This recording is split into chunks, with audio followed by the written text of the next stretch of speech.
Hello, everyone, and welcome to episode 35 of the Lord Ninja Choke MMA Picks podcast. Today, we're going to be giving you our early leans for UFC Qatar, which is headlined by Arman Tsarukyan and Dan Hooker. We started a little bit early as we were over in the Middle East. I think that's a 3 p.m. start time in the UK and a 10 a.m. start time for those in the Eastern time. So some earlier fights for us, which is always a bit exciting. I like it when we switch up the time zones. As always, I'm joined by Dom in the US and Josh in Australia. And I guess we should just fly into it because we've got, I think, 6 fights to break down here. So does anyone have any strong opinions on this main event between Arman Tsarukyan and Dan Hooker? Because the betting line suggests it is a foregone conclusion almost. So does anyone want to take us away with this one to start with? Yeah, I'll have a quick stab at this one. I don't care what the betting line says. If you're facing Dan Hooker, you're gonna get your chin touched. You know, it's a prerequisite whenever you fight the Hangman. Arman Tsarukyan has historically shown that he is one of the most craziest wrestlers and grapplers in the UFC right now. He is quick on the ground. He is quick to scurry to his feet, all that stuff. But Hooker is used to that. Hooker is so used to fighting grapplers, it's not even funny anymore. It's almost depressing as a Hooker fan because I want to see a Poirier level of like violence here. We're not going to see that here because either Tsarukyan's going to lay on top of Hooker for 25 minutes or less, or Hooker's going to find the chin and make a whole lot of people in the crowd pissed off. So that's my take here. If we are going to be talking about predictions, I am torn, but I do think that Tsarukyan's probably the choice here, right? Like we all kind of look at this fight and agree that Tsarukyan's being set up for some sort of success here, Yeah, I'm glad you had something to say on this fight because I didn't really have a lot to say. I kind of assumed that Tsarukyan was the side, but hearing you speak actually made me think about this fight in a bit more detail. And, I like numbers. I didn't realize that Dan Hooker had a 78% takedown defense. That's kind of interesting, really. I was assuming that he'd be easy to take down just because he was a tall guy. Of course, I remember the Gamrot fight well, and Gamrot really struggled in that fight because Dan Hooker was able to get back to his feet and land damage. I do wonder like how much of this fight will be standing, if any, because I imagine Tsarukyan is going to obviously shoot pretty early. He's short, stocky, he's powerful. He actually has a lot of power in his hands, and we've seen Dan Hooker stopped by Mike Chandler. So I'm curious as to who was he fending takedowns from. That's really what I'm curious about. He's had a really long career in the UFC. How many fights he had in the UFC? That's amazing. I'm just trying to see what grapplers he's faced other than he fought Gilbert Burns. Gilbert Burns fought down at lightweight. That's interesting. Gilbert Burns didn't try to take him down. I think he stopped. Did he stop Gilbert Burns? Yeah, he knocked him out in round 1. So it's crazy how far down you happen to go. It's mad how many fights he's gone without getting taken down more than once. Literally, Jason Knight is the next one after Gamrot, and that was in 2016. Dude's gone almost a decade without getting taken down more than once. That's insane. And he fought Diakese. He was pretty strong guy. 0 for 5, Diakese. And I think we all remember the Perez fight, the butt scooter, 0 for 8. Anyone else? Because none of these guys compared to Tsarukyan, I'm sorry to say. Do you agree? None of the. I mean, I don't think Puelles can compare to Tsarukyan. I don't think that Diakese comes close to Tsarukyan. Tsarukyan was able to scramble with Makhachev and have a competitive fight. Arguably beat Makhachev. I think it was a split decision, if I'm not mistaken. I'd have to take a look at that. Yeah. See, the thing with like the Dan Hooker career is that the UFC pretty much sees him as like a blood sports kind of fighter, right? Like, so I do expect to see minimal grapplers that he's faced on his record. I mean, the UFC knows that he thrives on the feet, so he wants that to be an exciting fighter to watch. So I reckon that's what we're seeing there, like in terms of Hooker not being taken down a lot. Like he just hasn't really faced that opponent or that style a lot, right? Yeah, it's worth considering the odds. Will, what do you think about these odds? I think at the moment Dan Hooker is a plus 330 underdog with Tsarukyan sitting at minus 430. I think it's wide, but I'm just not sure how convinced I am about that. So I just went and did all the crunching of the quite irrelevant numbers that we just looked at. And anytime Dan Hooker has been taken down multiple times by somebody, that somebody has averaged under a minute of control time per takedown. So Dan Hooker has pretty much never been held on the floor for multiple moments. As far as looking at these stats is concerned, I'm sure there are probably some like slips or, weird things happening. But for the most part, I can't remember a time where Dan Hooker has been held on the mat, except for when Makhachev submitted him. But again, it's just levels, isn't it? I mean, Mateusz Gamrot is a very good wrestler, but I've always thought his top control has been a bit questionable. So I just don't. It's so hard to know. Like, if you were to create like a horizontal line and rank the grappling and wrestling ability of every fighter Dan Hooker has placed, is Arman Tsarukyan really far to the right of everybody? And if so, maybe the line makes sense. But I don't think the line can make sense, to be honest. I think this is definitely wide, because Dan Hooker has pretty much most of the finishing upside because he's so much more lethal. He's proven that he can stop the takedowns consistently in his career. And he's also proven he's got good get-ups. So really, either way, Arman Tsarukyan has his work cut out for him, I would imagine, because Tsarukyan's also not a particularly lethal grappler. Also, I mean, Makhachev, yes, he finished him quite early, but if you look at the size between them, Makhachev's almost 6 foot. Dan Hooker is at least 6 foot. So, like, at least that way, there's a little bit more of like a size equality. Whereas Tsarukyan is like 5'7", 5'8", makes him a bit smaller, which I think overall usually leads to control being a little bit more difficult. And so, I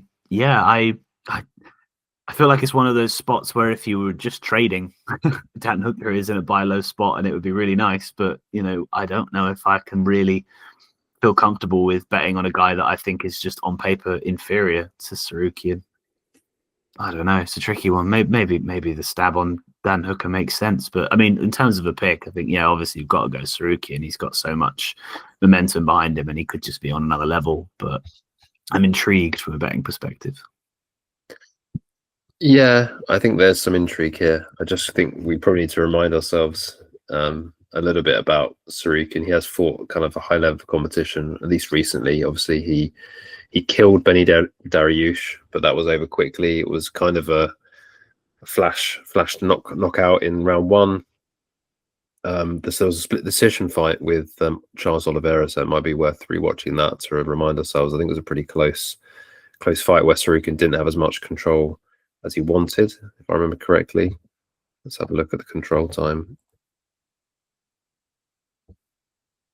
Yeah, he got reversed. So Oliveira had control as well in round one. He got 3 minutes of control. He pretty much controlled round two. And he had 2 minutes of control in round three. But it was a close fight. I think the one fight here, which is the most sort of glaring, is the Joel Alvarez one. He was a 6 foot guy who, I guess, similar sort of gait to Hooker, probably similar sort of danger aspect on the feet. He's now gone up to welterweight, but he got absolutely destroyed by Tsarukyan. Tsarukyan's not struggling generally to get takedowns. He's taken down. Yeah, go ahead. Sorry, Dom. I have a bit of a question for both of you here right now. Hooker has got a black belt in BJJ. Do you reckon that if Tsarukyan gets that takedown, he gets into that position where Oliveira had success getting that chokehold, that guillotine? Do you reckon Hooker might replicate or try to replicate that kind of submission against Tsarukyan that weekend, or what?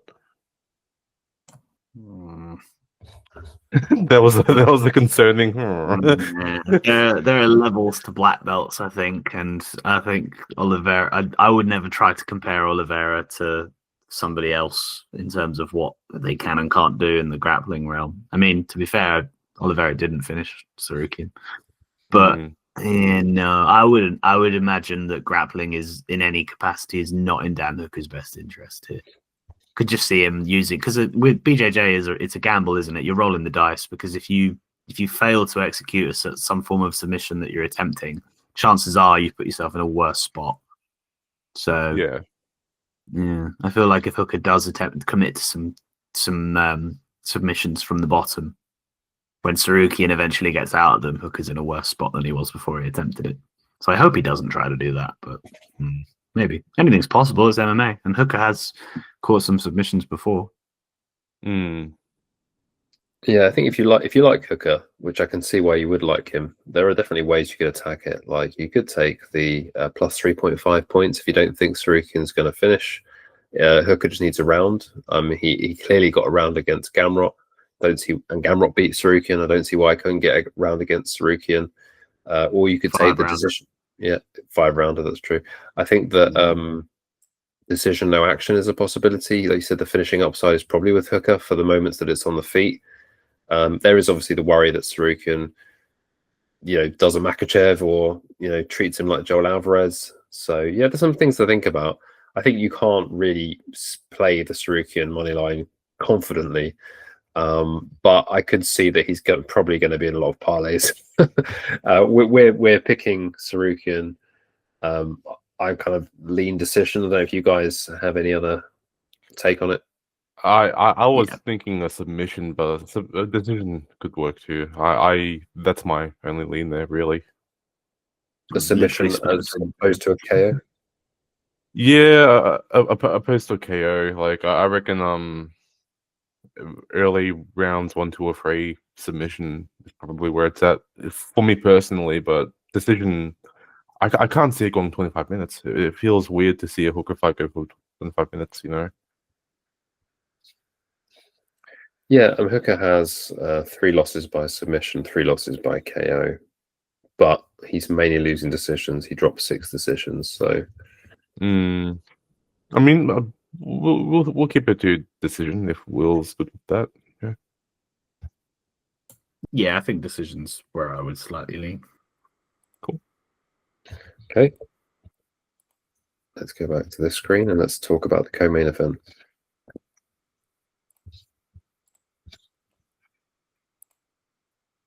Yes, we shall.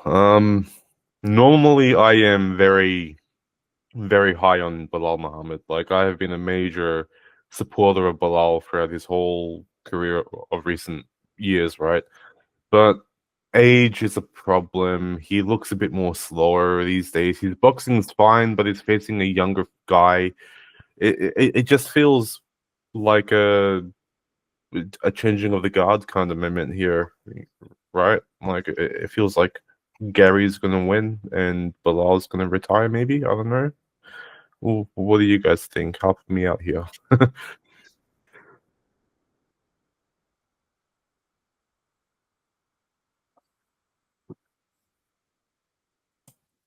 Damn, no one wanted it. Go on. I really stupidly have a bet on Belal Muhammad here at plus 163, I think, and I don't know why I have it, and I'm probably going to get rid of it, but I don't know. I think I'm still concerned about Ian Garry's grappling ability, and also just his dog, like does he have the dog in him kind of thing? Like he's a pretty fighter, isn't he? He wants things to be at his range, at his distance. He dictates it. He throws his, strikes and looks like he's cool, calm, and collective.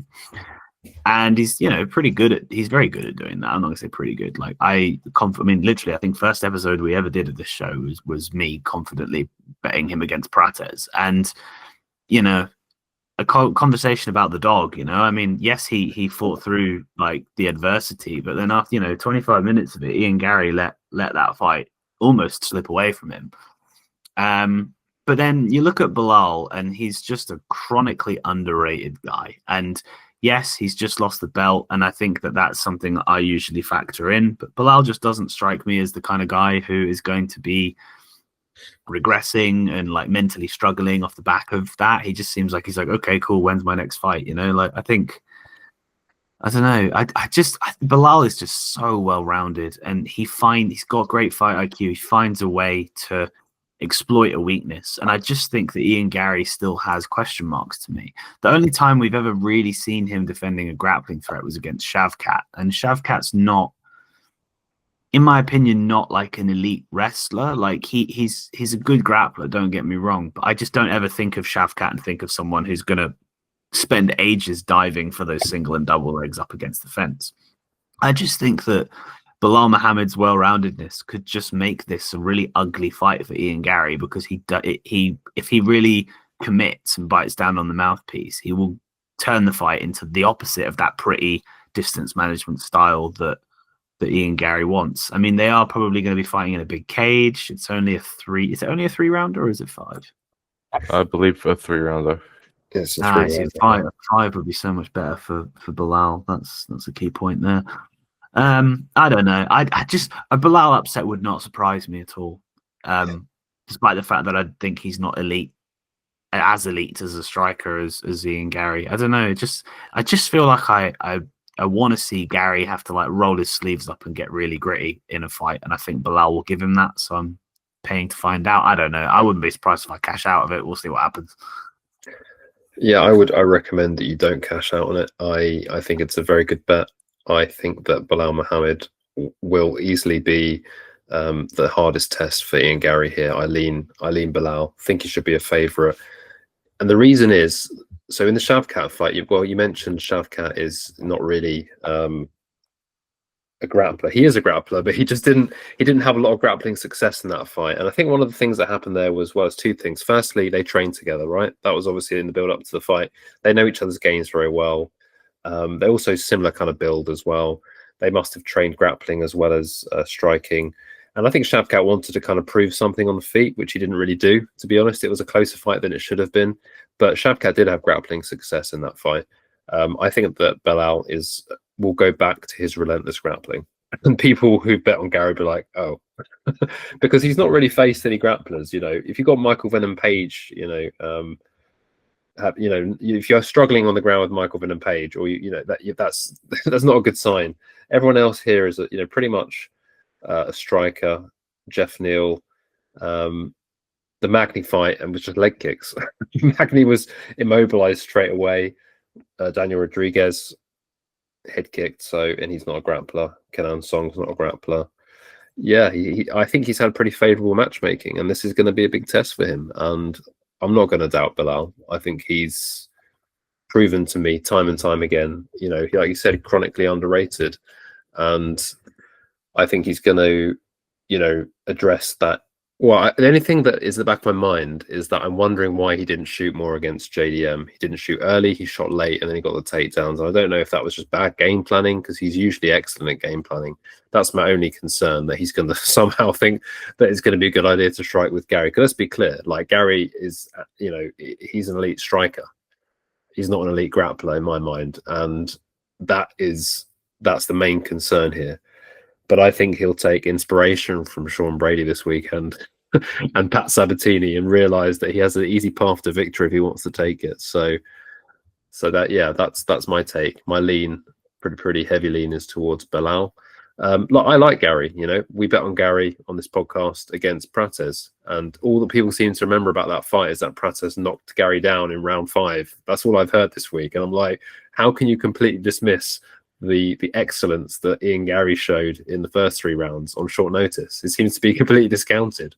I like Garry. I think his striking is excellent. I think if he keeps the fight standing, he'll win it.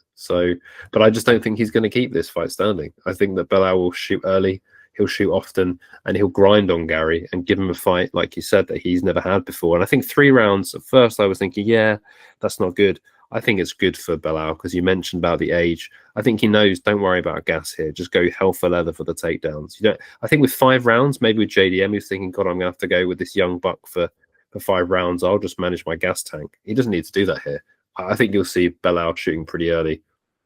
And I think it's going to be a good test of Ian Machado Garry's takedown defense, which he hasn't really had to utilize. So if he's got world elite takedown defense, then he will win the fight. So that's going to be this kind of unknown because I don't think he's faced a grappler of Belal's pedigree. The other factor we really got to think of is as well that swings towards Muhammad here is that it's in Doha, right? Like that's gonna be that's a big factor already. So yeah, I'm not gonna be disagreeing with the whole Belal pick here, but I might now knowing that this is in that area of the world. Yeah, I really forgot about that. It's in Doha. It's a lock. Yeah, pretty much. Well, I will say I'm a lot more convinced than I was. So I'm now back on the Belal Muhammad train. I've literally just looked at the numbers and I can find a better price tag. So I'm going to cash out on my 2 units. I'm going to replace it. The plus 170. This Belal season, bro. Let's do it. Belal by decision is the GOAT of method of victory betting. If you've been a bettor in the UFC for 15 years, you know that Belal by decision is probably the most profitable single method of victory that any fighter has had in the UFC in the last 15 years. Maybe Derek Lewis by KO, maybe not. I don't know. But if not, it's Belal by decision. So let's get another one for the boys. There we go. And to be clear, my conviction comes from the fact that it's price related, right? We're getting a big underdog price tag on Muhammad. I think that the fight could play out fairly close. Like if he struggles to get the takedown in round one, I like with the Morales case and Brady coming up, I think that it's going to be a case of, even if you fail in round one, that you don't get disheartened, right? And I don't think Belal, like you already mentioned, is the type of guy to get disheartened. He'll know that dropping around is not the end of the world. So yeah, it's easy to play the long game here. Let's go to the next fight.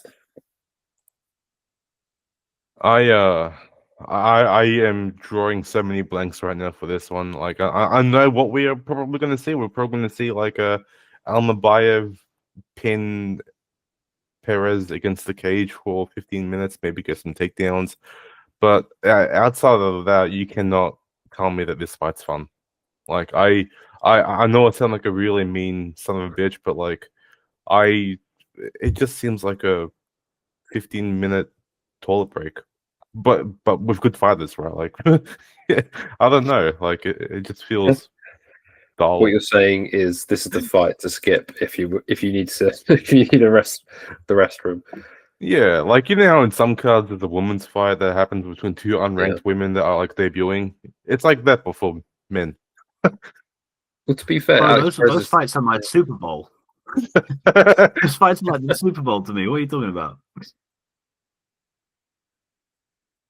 To be fair to Alex Perez's last two fights have ended pretty spectacularly. Like the last one, pretty unfortunate for him. Tatsuro Taira climbed on his back while he was standing up and leant out to one side. That popped out his knee, which was quite a crazy finish to that fight. Yeah, and there's no shame in losing to the phenom that's Tatsuro Taira. And before that, he spectacularly knocked out Mateus Nicolau, I believe, in the first round. But he's dropped 4 of his last 5, but they're also excellent fighters. Devison Figueiredo, Pantoja, Makayev. And it's the reverse way round for Almabayev, who won a decision in Abu Dhabi against Ochoa earlier this year, 3 months ago. Got knocked out by Manel Kape before that. That was a short notice fight. Decision to Nicolau. That was quite a close fight, I think. Decisioned Jose Johnson, decisioned CJ Vergara. Gosh, the level of competition is night and day. And if we look at the odds, Alex Perez is indeed an underdog. He's plus 145 at the moment. Wow, Almabayev minus 170. That's all right. I wanna maybe yap a little bit on if I can, Dom. Sorry here, but given that Perez has his knee injury, his whole knee's torn, whatever, that's never a good sign when you fight a wrestler. So, I mean, minus 170 at those odds for a wrestler to win against someone whose knees got torn, hell yeah, I'm taking that. I'm taking the money line there, even though I'm terrible at betting, but That was easy. No, to be honest, I lean Almabayev as well. I think Perez is probably going to struggle, like you say, with the knee injury coming back. I don't know. I don't know actually. I mean, Will, what do you think? I think you were a little bit more leaning towards Perez, weren't you? I think Josh has hit all of the key points, really. I think that when he said it's a boring fight, I think it's really intriguing, but it's a boring fight. So I could watch it at ×5 speed, and then like I'd figure out what I need to know and be like, oh wow, okay, cool, and then that's it. It's so tricky because Alex Perez is a good anti-grappler. I mean, when he faced Machado, he faced 3 takedowns, but only 4 minutes of control time. And if I remember correctly, most of that control time was against the fence. Yeah, his takedown defense rate, he stopped 17 of 20 takedowns. Almabayev, very takedown-oriented fighter. I think that it's just the questions really are all about where Perez's head is at and his body as well. Obviously, that knee injury, very, very bad, especially at his age. He's quite old now, isn't he? Oh, he's not that old. Yeah, but like so many L's, so much inactivity as well. I think those last 5 fights, I think that 5th one's probably back in like 2020, maybe even earlier. Like he hasn't fought very often. So red flags being waved very aggressively on the side of Alex Perez. But if you could guarantee that Perez was going to show up looking totally fine, live underdog. So it's such a tricky one. It's like it's all about where he's at, and these are the kind of things that we as gamblers, predictors, analysts, we can't know. We don't have that inside knowledge. So whilst I think both sides of the money line look intriguing, entirely dependent on where you conclude on that debate, but I don't think it's possible to conclude with any strong conviction. So unfortunately, whilst it looks like a nice money line, you got to pass. So I would pick Almabayev because logic tells us that a little bit of age and a lot of injuries and a lot of inactivity probably means that Perez is on the downwards trajectory, and the record looks that way. So Almabayev would be my pick by decision, but don't be surprised if Alex Perez ruins your parlays and looks good. Yeah, I think if you're going to play Almabayev, you could probably feel pretty safe in taking by decision. But then I guess, you just don't know about the frailty of Alex Perez. Maybe he'll just have another injury. But yeah, I think he's got all the stats to make up a good underdog pick, like you mentioned. He's got a 77% takedown defense, and he's fought, top level grapplers. So that's really good because this guy doesn't hide his game plan. He's getting nearly 5 takedowns, which is pretty high clip. But that shows he doesn't have great control because he's got so many takedowns. But yeah, then he's not really throwing much, because he's doing the takedowns. He's busy with that. I remember that in the Ochoa fight, he got outstruck by Ochoa, but he largely controlled him on the mat. Throwing 2 significant strikes per minute, absorbing 1.7 is really unimpressive. Perez doesn't have amazing striking stats, but it's more sort of in line with sort of a good fighter, landing 4 per minute, absorbing 3. So yeah, I agree with Will that I think if you could guarantee somehow that Alex Perez would be fit and the best version of himself, he would be a good underdog pick. And I don't think you should be playing at Almabayev money line anyway, because I don't think that holds much value since he's not really finishing anyone.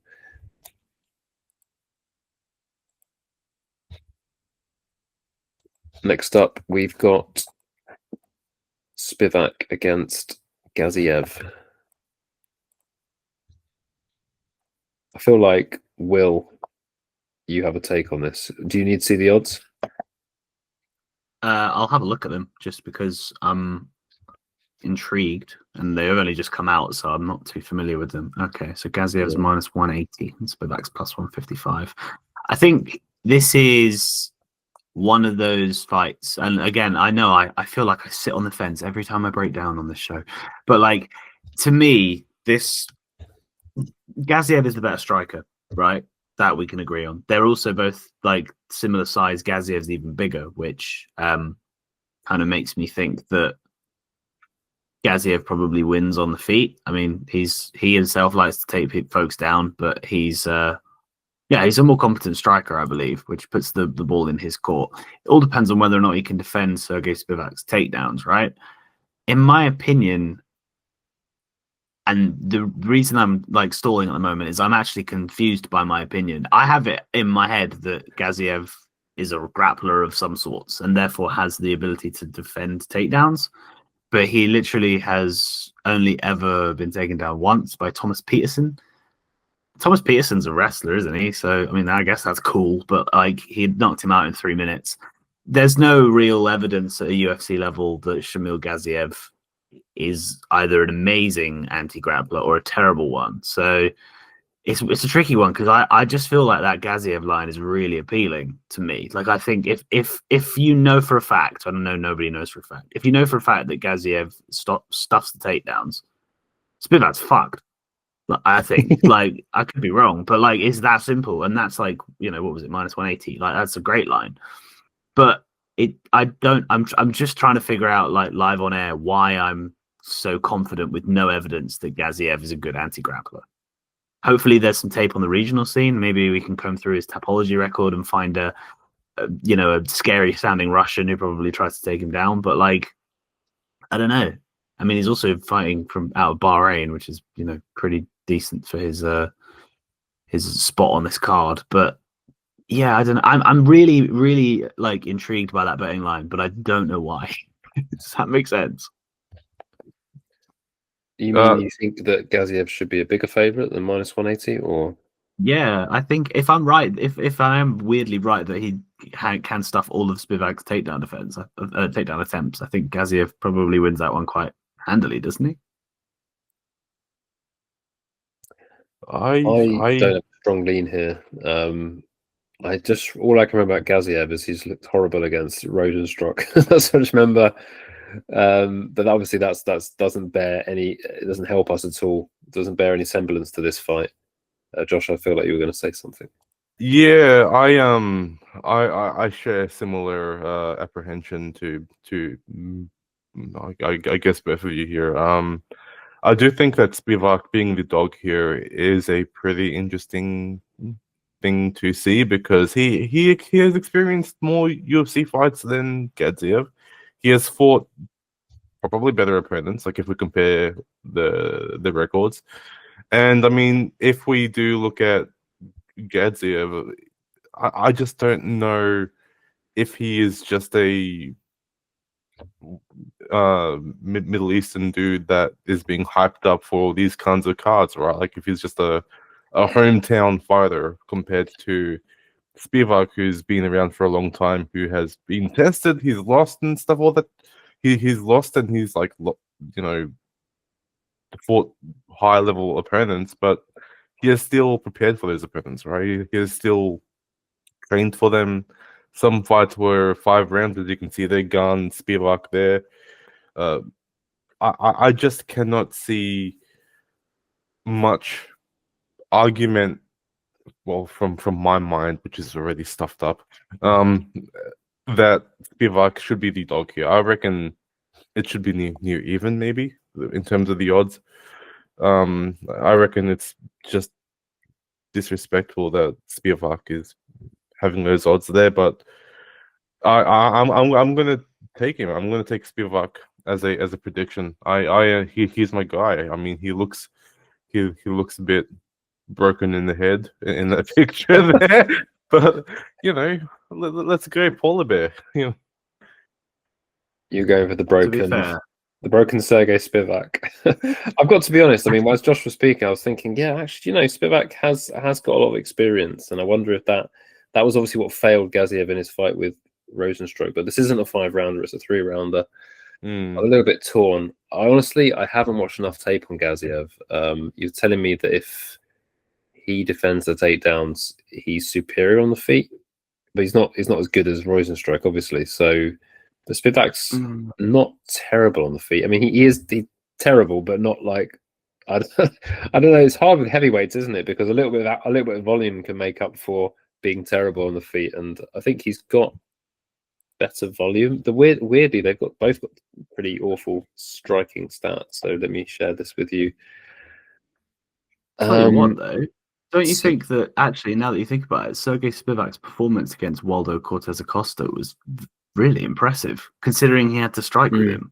Yeah, like couldn't take him down. But like, I think he won that fight. I know I bet on him, so I'm biased. But like, I mean, Waldo just went 15 minutes with Pavlovich and didn't look terrible, and obviously just knocked out D'Elia. Like, maybe I'm completely wrong here. I'm now suddenly. I've just looked at sorry, not to hijack the point. I've just looked at Gaziev's record, and my God, is he a can crusher? Like, he was fighting an 0-0 guy when he was 6-0, and he's for absolute cans. And even his UFC level competition is crap. You know, his backstory is that he's a professional volleyball player and he played professional computer games. Like, he literally, he only converted to MMA in his 20s. He literally used to play. Come which game it was. I'm trying to think what game. I respect that so much. He's actually a professional computer game player. You can check his background. He was like just a fat guy sitting playing computer games, and then I think he must have gone to volleyball. Like the weirdest progression to MMA ever. Like, you know. So I genuinely always think that. I think that the fight IQ of the average heavyweight in the UFC is so shit that I genuinely think if I was to just like bulk up to 265 and commit, even at 29 years old, I could make it to the UFC. If Gaziev can do that, damn, maybe I can. Yeah, do you know what? I'm going to fact check that. I don't want to badmouth him. But I didn't badmouth him. I just Gaziev computer games. You called him a nerd. You called that man with that beard a nerd. He's coming for you, Dom. He watches us. Shamil Gaziev. Yeah, he's definitely got an unusual past. I know that. Yeah. Damn. I feel so embarrassed. I just fucking did a whole bit for 2 minutes about Gaziev, and now I'm interested in the Spivac side. This is why you should do your research, folks. This is why we do this live on air, to show you how. I apologize for that. Oh no, that's fine. I appreciate it. I mean, I'm a big Spivac fan. You know, like I back that guy quite a lot, but I need to go watch some tape.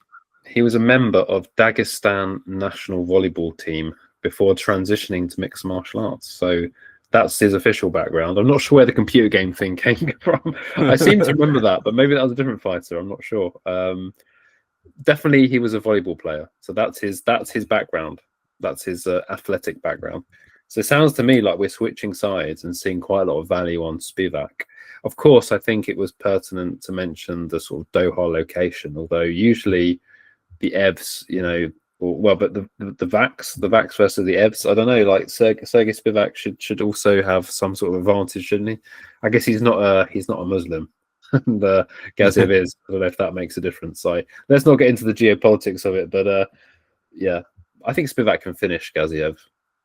So if he gets him down, maybe, I don't know. Like I feel safer going with decision, but that's just me being Okay, we're going to do more investigation, and you can find out how we attack this one next week. We've got 2 fights left. We've got Myktybek Orolbai against Jack Hermansson, and we've got Volkan Oezdemir against Alonzo Menifield. We'll go back to this page. Which of you guys wants to talk about Hermansson Orolbai? I will pass this on to Will. I think he has a take on this one, maybe. Go on then, yeah, I do. But before I get into it, I just did some furious Googling, and it turns out that a fighter in the UFC that used to be a professional video game player in their youth was, drumroll, Ilia Topuria. Used to be a Counter-Strike whiz at 15 years old, apparently, and was a professional. Wow. Insane. Who knew? Anyway.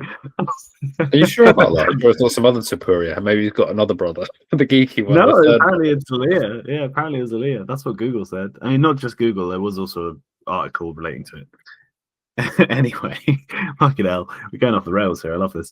Jack Hermansson versus Myktybek Orolbai. Okay. So the first thing to stand out here that makes this one super questionable is that this fight is taking place at welterweight. So Jack Hermansson, who's just been thunderously knocked out after a decently long hiatus at his age. I'm not sure how old he actually is. 37. 37. Yeah, yikes. That's old. Is moving like down 15 pounds. That doesn't sound like a very smart idea, does it? I mean, Hermansson's also fucking massive as well, isn't he? Like, he's 6'1", and he's pretty thick dude. But like, Yeah, I don't get that. I think it's a really strange career choice, and I usually when these things happen, I think it's just like identity crisis. Yeah. And this screams like, someone check on Jack and ask him if he's okay, which is a shame because I really like Jack Hermansson. Anyway, maybe Jack saw like Reese McKee on the scale and was like, yeah, I can do that. I'm nice and skinny. yeah, of course. I see a man nicknamed Skeletor, and I think I can do it too. Fucking hell. But Orolbai is an interesting one, isn't he? He's come into the UFC with like an insane amount of like narrative to him. He came in and everyone was like, holy shit, this guy is amazing. And then he shat the bed against Mateusz Rebecki. And then, Rebecki turned out to be a fraud. Shout out to our boy Chris Duncan, friend of the podcast. And then Orolbai is still out there submitting dudes in round 1 as well. So it's like he's a very good grappler. We know this, and he does kind of like push a pace. He's got a real dog in him, as we saw in that Rebecki fight. But Jack Hermansson's a very good grappler and a very good anti-grappler for the most part. So if your style is take down and use your ability on the mat, Jack Hermansson's not really the kind of guy you want to fight.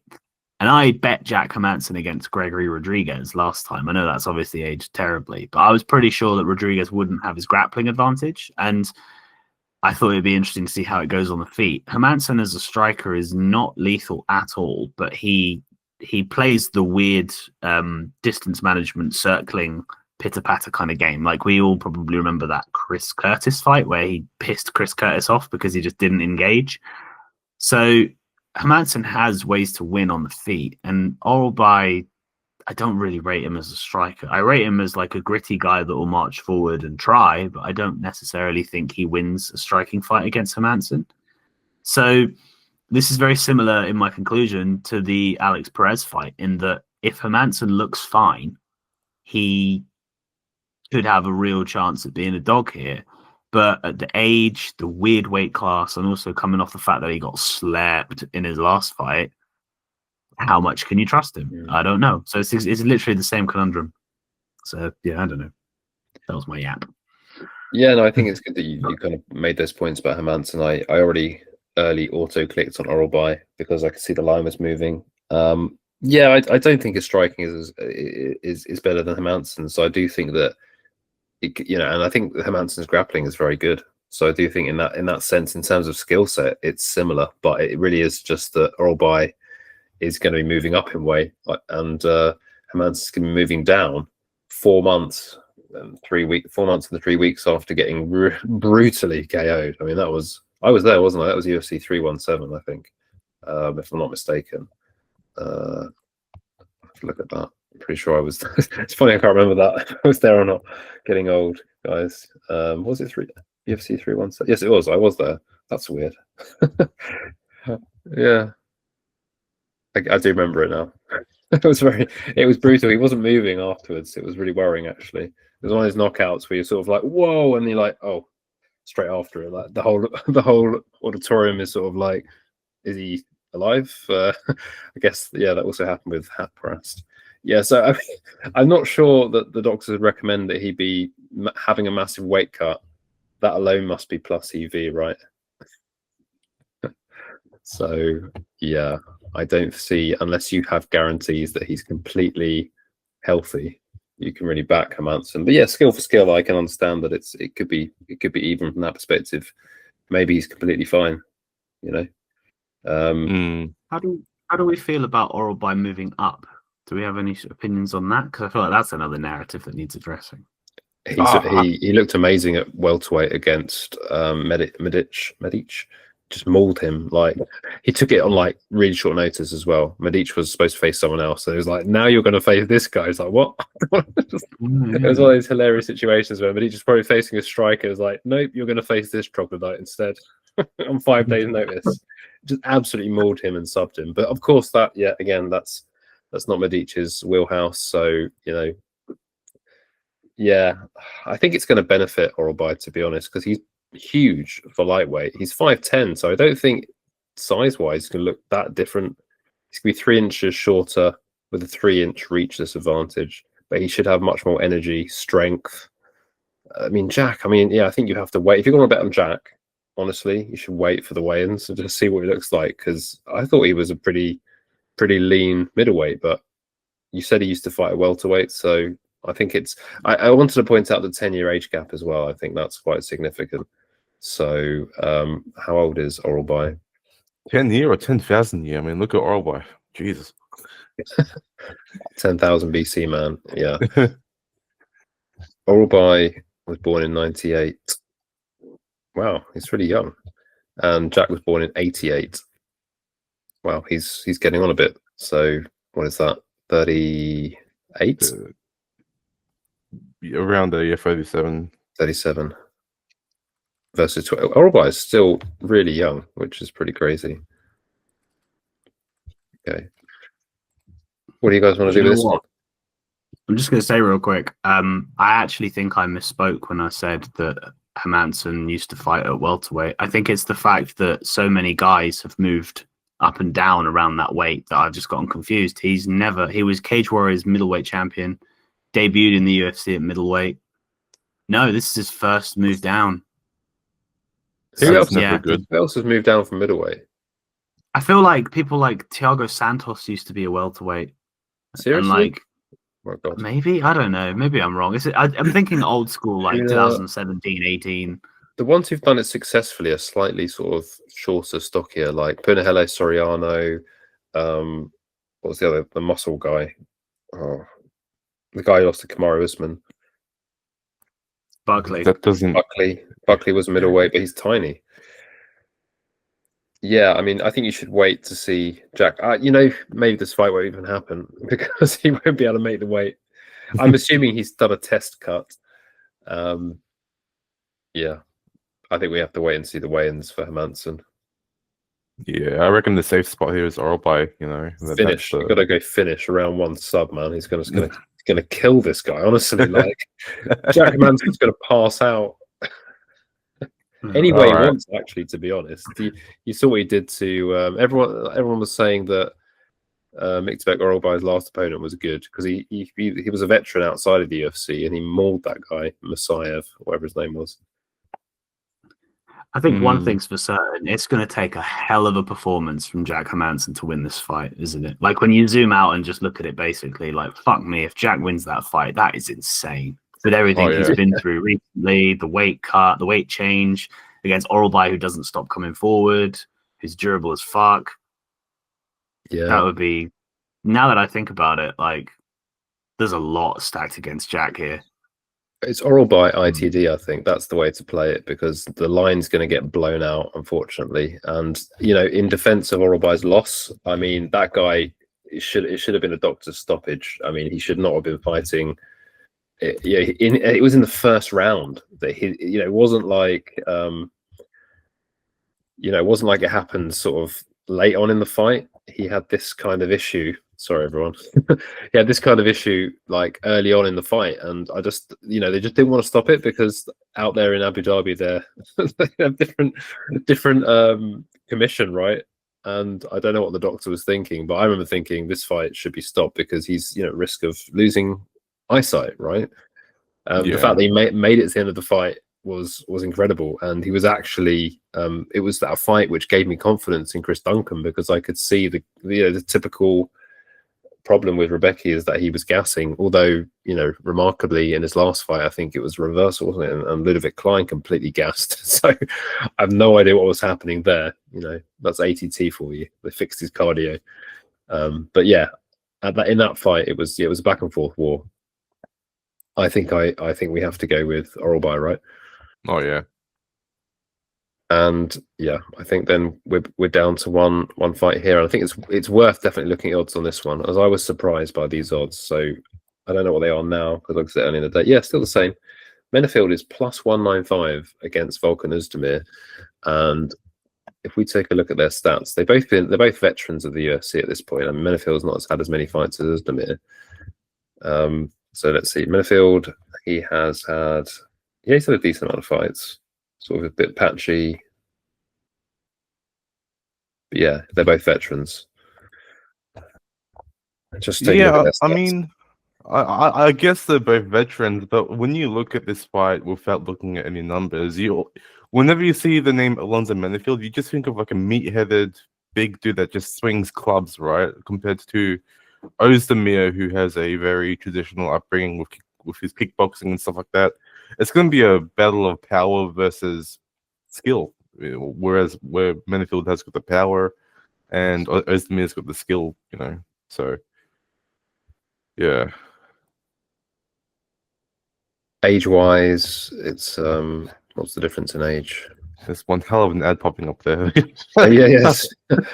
Sorry, I was on a different screen for a second. Just going to the stats screen. What's the age? 36 years. Okay, I thought, you know what? I thought Oezdemir was ancient. That's why I was sort of like wondering about why he was such a. And actually, wow, Menifield is 38. That's weird because he looks a lot older.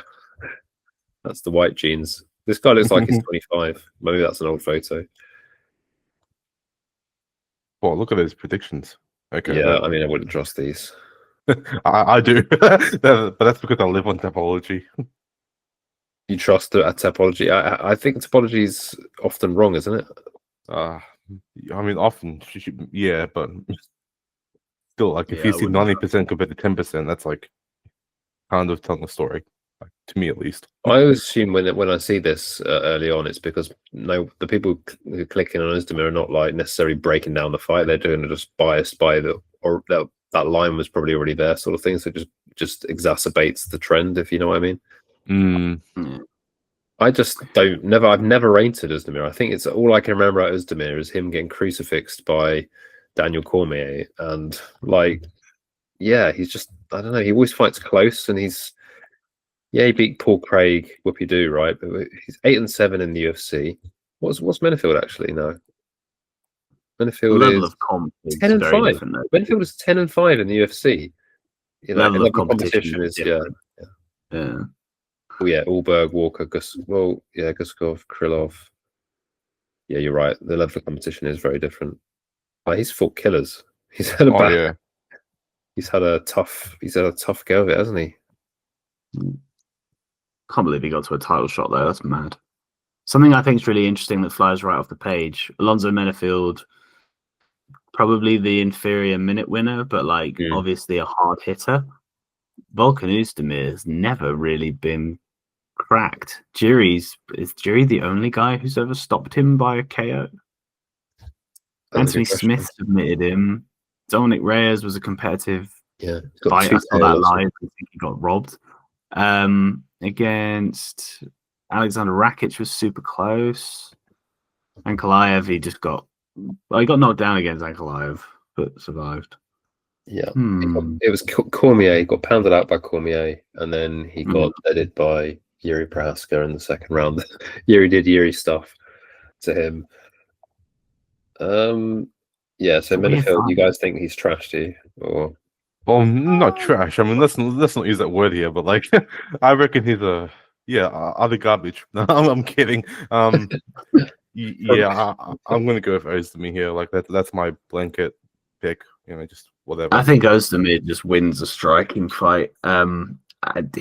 Is he good enough to stop the takedowns of Menifield if Menifield wants to take him down? Menifield doesn't really attempt takedowns very often. Wow, Oezdemir's takedown defense is 80%. That's got to be the Paul Craig fight. I'm sure that number is skewed. That's not real. Yeah, I think Oezdemir deserves minus 200's worth of advantage on the feet. But then power disadvantage. Well, Oezdemir hits hard too. Oezdemir probably. He's got some decent wins, Menifield. I mean, this Umar guy's supposed to be good, isn't he? I know that he probably lost that fight. Was the decision unanimous? No, yeah, he won it fair and square. He's beaten Dustin Jacoby. He's a kickboxer. So did he grapple in that? I think probably some tapes required, because if he can grapple, we know Ozdemir's Swiss. He can't grapple. He needs to keep the fight standing. He got wins over Jimmy Crute. That's decent. Misha Serkinov.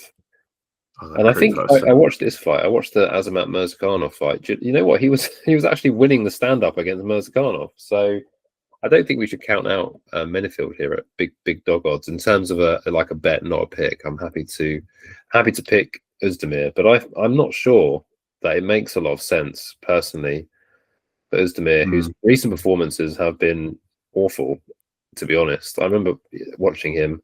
Oh, sorry. Yeah, we're watching him recently. Not awful. I mean, he lost to Ulberg, but in the strikes were very close. He 29-28 loss, but the significant strikes in that fight, without obviously doing the tape, he outstruck him in round one. It was a -1 in the second fight, and then -6 in the third round. So, like, that's not an atrocious performance. KO Johnny Walker, submitted Bogdan Guskov, which is quite impressive. Knocked him down first and then submitted him, which is pretty good. But I feel like, I don't know. I mean, he got wrestle fucked by Krylov. That's of no relevance here. Ankalaev is just levels. Prohashka finished him. Again, levels. Jury's so dangerous.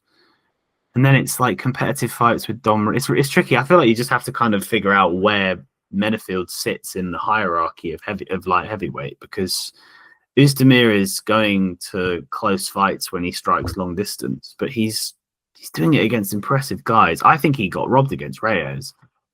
I don't know. I think I rate Oezdemir a bit higher than you do, Dom. I think that probably is the difference. Whereas I don't think I really rate Menifield, but that's probably only just because he hasn't had the chance to really show it. I mean, looked good against Mirzakhanov. He got KO'd in 12 seconds by Ulberg. I mean, I don't know what to take from that, but that's funny. I don't know. I'm confused. I'm conflicted. I don't know. It's light heavyweight. Just leave it alone. Who bets on this shit? Yeah. It's a 1-800 gambler fight, isn't it? Yeah. Yeah, decision. Quote that next week when we show the slate. We've all got many units on. We've all got decision. Yeah. Yeah, Oezdemir decision sounds right to me. Yeah, that's it. We did it. So yeah, next week come back with our bets. Everyone's got Alonzo Menifield or Volkan Oezdemir on their slate. You'll find out next week.